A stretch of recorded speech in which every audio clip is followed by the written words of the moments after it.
Welcome to the Greener Way podcast, a show about people, planet, and purpose, and how investors and corporate leaders push forward in a complex world.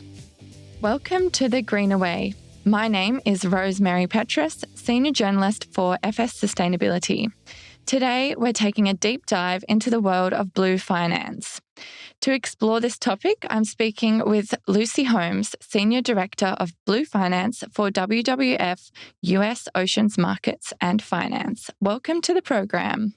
Hi, thanks, Rose. Good to be here. Tell us about your role. Yeah, so as you said, I am with WWF US in the Oceans team and in our specific team, which is called Ocean Markets and Finance team. I'm a senior director of Blue Finance, which I hope we'll explain a little bit in due course, where I lead our portfolio of work around ocean-related finance, the broad goal of which is to support the redirection of mainstream finance away from activities that are harmful to the ocean towards an ocean-based economy that supports a healthy ocean for people, planet, peace, and prosperity. And I've been there for around 6 years, just over 6 years, and always in slightly different roles, but always at the intersection of markets and finance, sustainability, and ocean-related issues. Okay, so can you tell us a bit more about what exactly blue finance is? Yeah, sure. So blue finance is in the same way we talk about green finance, where we're referring to, broadly speaking, sustainability and the addition of environmental and social and governance thinking and metrics into financial decision making, and trying to really push capital markets towards a more sustainable approach. The green refers to typically a terrestrial based economy, but many people, including the UN in 2012 and those countries, particularly island states, felt like that wasn't an accurate description of their economies, given that they were actually quite small island states, but had very large ocean economies. Mm-hmm. And so the term blue came in really as a corollary to green to mean an economy that is based on economic activities that are in or around ocean seas and coastlines. So blue finance is basically the financing that goes into that blue economy. How are ocean-related ESG metrics then incorporated into that financial decision-making?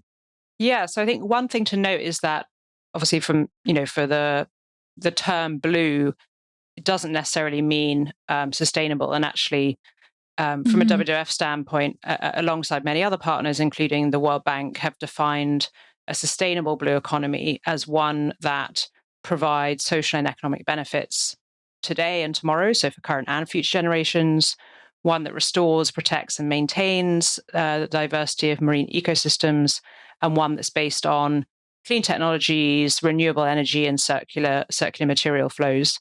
So what's really important when we're thinking about ocean ESG is that vision, if you like, is actually incorporated into how financial decision-making is supporting the sectors and companies that make up the current blue economy to make sure it's really trying to finance that transition towards a sustainable blue economy. Mm-hmm. So in that context, it's just part of the ESG matrix of decision-making that's now fairly mainstream, but with a focus on those sectors such as seafood, for example, both wild capture fisheries and aquaculture, shipping, port development, coastal tourism, or coastal development more broadly, to make sure that those risks and impacts that those sectors can have are actually thought about and minimized or mitigated in the context of finance. And when we're talking about the work that WWF is doing, how do you go about engaging financial markets on this topic? Are there any challenges, and what are the opportunities in this space? Yes, so there are challenges, but there is also many opportunities. So when we're thinking about engaging financial institutions, and by that I predominantly mean banks and investors, so asset managers and asset owners, for example, less so the insurance companies, but they're obviously really critical stakeholders as well. We're trying to land a couple of key messages. The first one is that the ocean is actually relevant to them as a business, as a financial institution.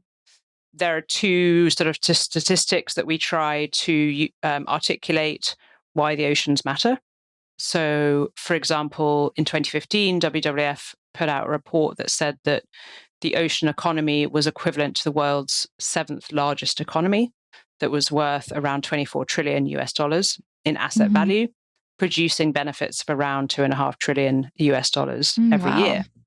So it's not insignificant as an economic driver of growth and supporting livelihoods, food security, but also that it's critical in the fight against both climate change, but also really important in the nature and biodiversity space as well.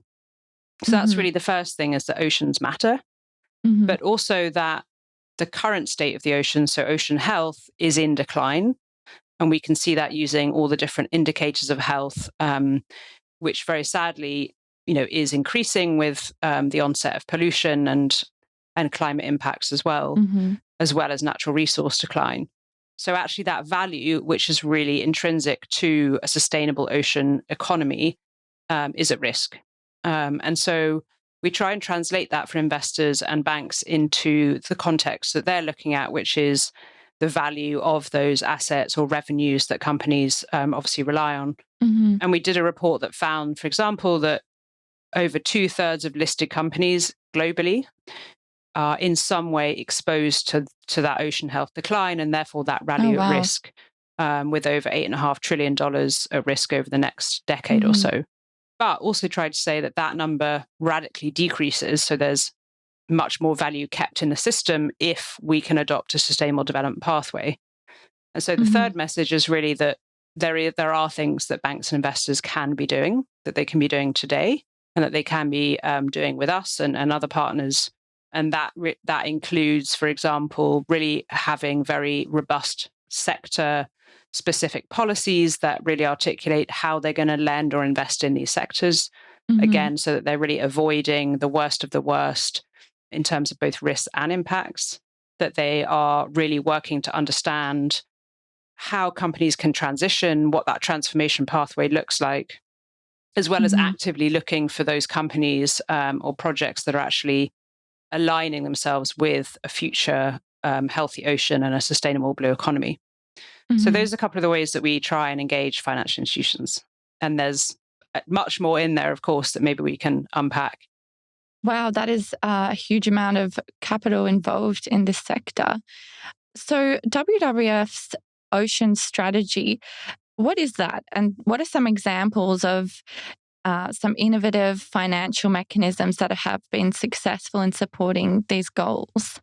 Yeah, so our WWF Ocean strategy as a whole, and it's important to say actually that when we're thinking about the value of the work we do as the finance team, is in support of those overarching conservation goals that actually really impact people and nature on the ground and in the water. So on innovative finance, for example, we really target trying to create blended finance structures that bring in the different risk appetites associated with the philanthropic capital that we normally rely on for our conservation work, increasingly the public purse as well, both bilaterally and multilaterally, but using that to really try to leverage in private capital, which is where we know the billions and trillions reside, and where we really need to try and tap into that and bring that closer to the actual conservation solutions that we know are critical on the ground. And maybe I'll just talk about a couple of examples. So something we launched earlier this year, for example, on fisheries, which is a critical part of our ocean strategy to restore the health of our global fisheries, which we know are in decline, with over 2/3 of fish stocks already overexploited or at their maximum capacity. So we really need to start restoring and improving global fish stocks towards sustainability, not just for biodiversity, but also for the communities that depend on them and the businesses that depend on them. And that's a really critical kind of switch of mindset to think this is not a conservation only objective. This is something that the businesses, multi-billion-dollar industries rely on these fisheries to be healthy now and in the future. So we leverage that to create a fishery improvement fund, where we really try to bring in those companies that buy from these fisheries and capital providers that are able to pay for the upfront costs of those transition activities that will help those fisheries become more sustainable. And bring that together into a structure with partners. We're working with a really innovative fund manager in the UK called Finance Earth, who are specifically set up and designed to try and solve some of these issues using finance as a key lever. So that's one example of an innovative mechanism. And just one other I'll note is that, as you'll know, likely the world agreed that we need to protect both the land and the sea through the Global Biodiversity Framework, which was agreed in November last year. And so we also need to understand how we can finance the protection of our oceans. And we really need to be able to leverage large sums of money in the millions, hundreds of millions rather, of dollars. And for that, we need to really create the finance and funding structures that can, as I said, bring in philanthropic capital, but also public and private capital to bear in a structure that actually is long-term. So we're not just working on an ad hoc basis to try to resource these really critical outcomes. And so talking about legislative changes, how do you see the landscape of blue finance evolving globally, particularly in regards to legislative changes or any specific trends coming up in the future? Yeah, great question. So I think there are a couple of things. First of all, I'd say the ocean is typically quite left behind. So that's why we're always trying to work to push forward the agenda and really make that case as to why oceans matter, as I mentioned earlier.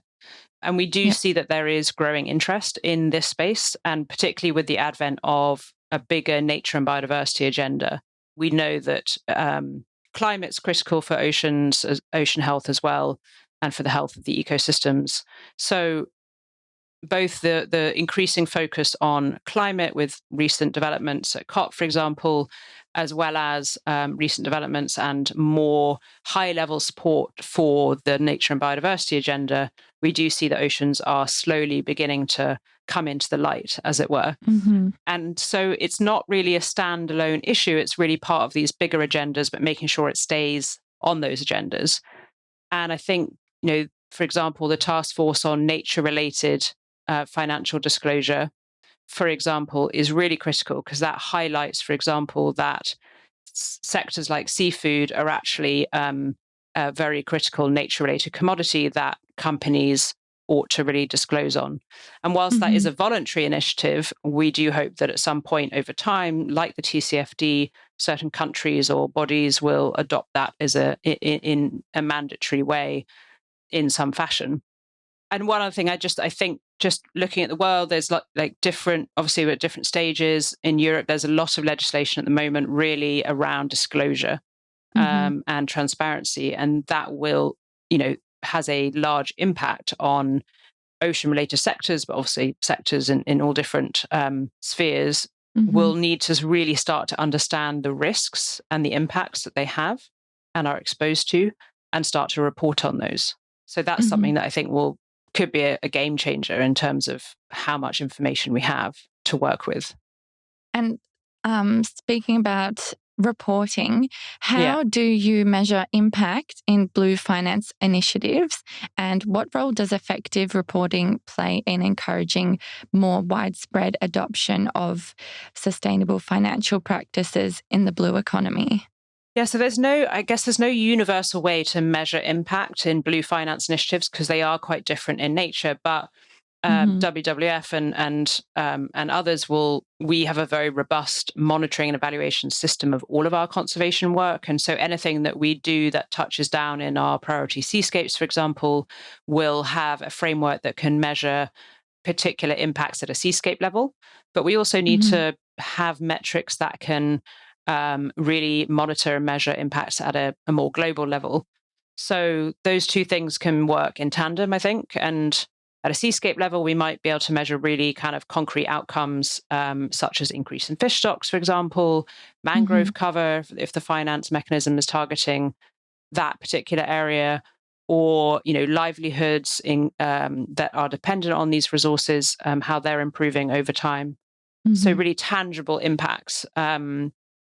Whereas, for example, at a global level, we might be able to measure things like number of target investors or banks that have in place a robust sector policy, for example, or the number of companies in the real economy that are making and implementing commitments to certain sustainability issues, and that has been influenced by potentially their lenders or investors, which we know is increasingly the case. So those are things we can sort of tangibly measure. But in terms of your question about what does effective reporting play, I mean, if we're talking about corporates, certainly companies, disclosure and transparency, as I mentioned, is really the watchword of the moment, and it's only going to increase the requirements there. But it really is fundamental, I think, maybe for two reasons. One is to understand where we are in terms of meeting certain global goals and targets. And secondly, again, sort of referring back to the finance sector, so that they can really understand what type of risk and how high the risks are that they are exposed to in a nature or climate context. So I think that's really important. And I guess clearly, of the moment and the twin goals of initiatives like the Science-Based Targets for Nature initiative, for example, and the Task Force on Nature-Related Financial Disclosure. I'm trying not to use acronyms, but that does mean using many more words. It's a bit of an alphabet soup sometimes, right? It is an alphabet soup, exactly. So yes, to set global goals and targets, but then also be able to measure where we are against them is obviously really fundamental. What steps do you believe are crucial for further mainstreaming sustainable practices in the finance industry, especially in the context of the blue economy? Yeah, so again, I think, separating the two, so what are the critical steps for mainstreaming and with respect to the blue economy, I think they are sometimes hard to separate, but just that I think we really need to be continuing to make the case as to why oceans are critical, because they really are critical. And I think that is, it is understated sometimes. And, I think in terms of what the finance sector has been doing, I've mentioned a couple of the levers that can be pulled, but I think one thing that we think is quite powerful and perhaps we'll see an increase in an oceans context is where the finance sector is able to come together around certain specific issues through, for example, collaborative or collective engagement.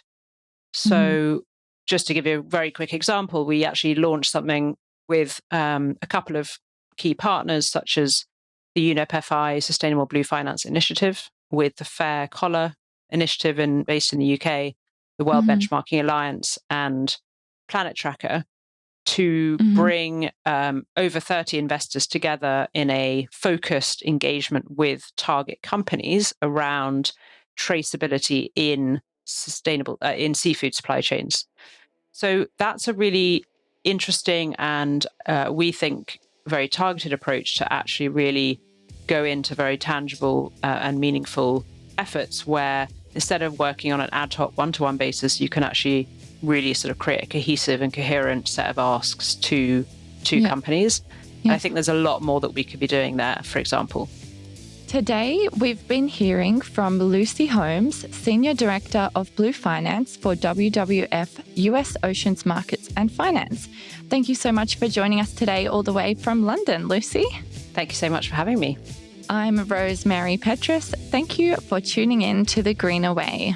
Thanks for listening to the Greener Way podcast. If you liked today's show, remember to rate and review us on your podcast platform and make sure you're subscribed so you don't miss an episode. Any feedback? Contact us on podcast@fssustainability.com.au.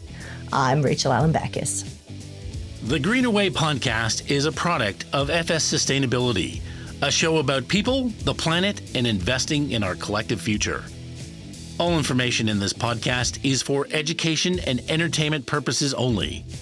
The Greener Way podcast gives listeners access to information and educational content provided by discussing numerous financial sustainable options and our featured guests.